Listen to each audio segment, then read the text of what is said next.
Yes, so absolutely, they sense inflation. There's no, it's not by accident that if you look at what's happened since, especially since sort of mid 2020, when huge stimulus programs came into play after the pandemic hit, and money supply went nuts. In the last 20 years, the global money supply is up by 5 times. In about 18 months after the COVID pandemic, 25% of all US dollars in circulation were created. So, of all US dollars ever in circulation were created in just 18 months. So, I mean, it's not an accident that commodities that are priced in dollars, that's still the case, at least for now, commodities, gold, silver, and other commodities priced in dollars have to rise. If you're going to increase the availability and the quantity of something that is not backed by anything, and increase that quantity dramatically, quickly, it's obvious that every dollar, the moment you have that many more dollars circulating, that every dollar is worth less because it's competing with every other dollar. And yet you're not dramatically increasing the quantities of the commodities that they buy.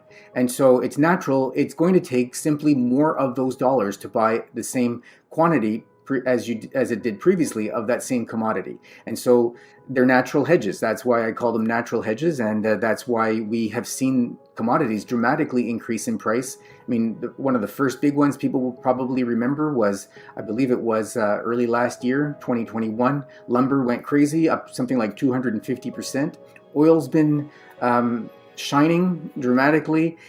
We've seen uranium pick up. So it's not just gold and silver.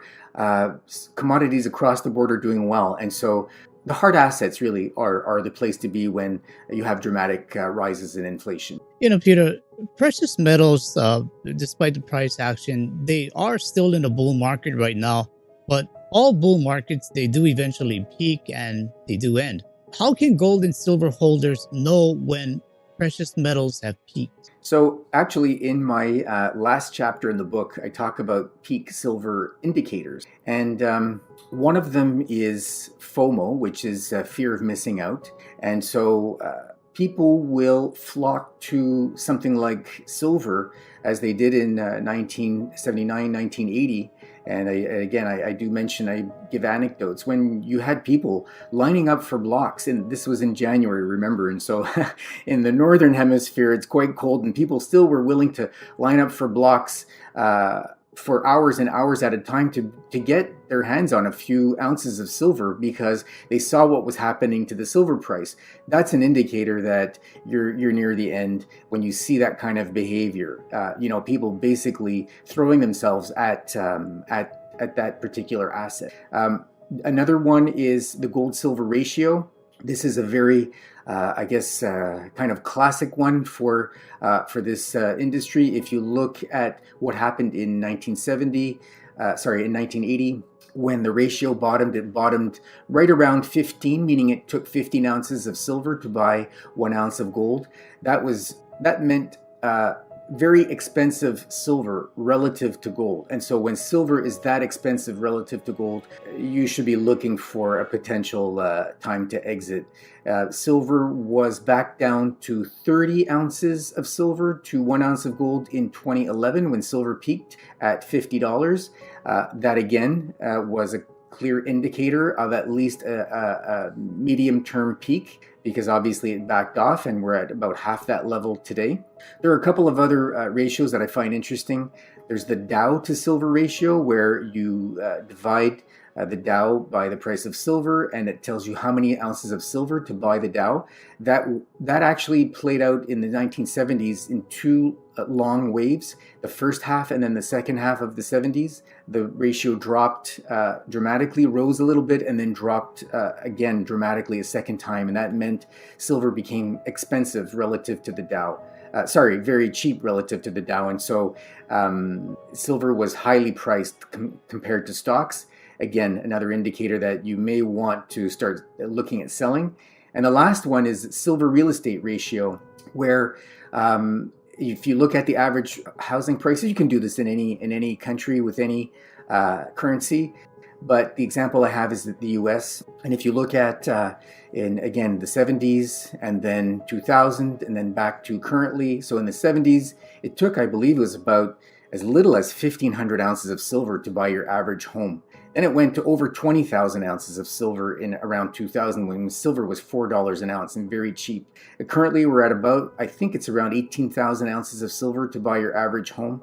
And so, none of these things are certainty. You wouldn't want to use a single indicator, but if you use multiple indicators and they're all sort of trending the same way and telling you, look, silver looks quite expensive or overpriced, overvalued compared to all of these other assets, financial assets and physical assets, then it's probably time again to look at perhaps selling. Before we continue, help us clicking that YouTube like button and subscribe now to our channel. This shows the algorithm that you valued this information. And it helps us spread that message. Sharing is caring. And now, let's continue. I have bad news for you. If you're not rich by now, you're screwed. And if you're in debt, you're even double screwed. How so, you might wonder? Well, the sad truth is that you're working your whole life to make someone else rich. The mega corporations, the banks, the politicians, everyone is getting richer. They get your money. And what is even worse, they get your time, they get your life. You are not even in a rat race, you're in a financial prison. But what could a solution for you look like? Honestly, I don't know, but I know what a solution for me would look like. It's very simple. I use whatever money I have and I multiply it with 1,000. This could make my life much easier and probably yours as well. If you have $1,000 available, and multiply this with 1,000, I believe that this could solve some financial issue for the one or the other. Of course, if you're ugly, you would have to multiply it with much more than 1,000. My name is Markus Dahn, and this is what I decided to do. I decided to 1000x my money. This is not a joke. I know what you may be thinking. What is this guy talking about? How should this work? This is not possible. Well, I made a detailed video where I laid out my plan. And some clever folks might even want to look at this plan and copy it and do exactly what I do. This is just a little hint on the side. You have two options. You leave, you forget what you have seen. You do whatever you're doing and you hope that somehow you get some other results. Good luck with that. Or you click the link below the video. You enter your email address because I'm not showing this to everybody. You at least watch my video on how I plan to 1000x my money. The choice is yours. Make the right choice. Join me. See what a different future you could have.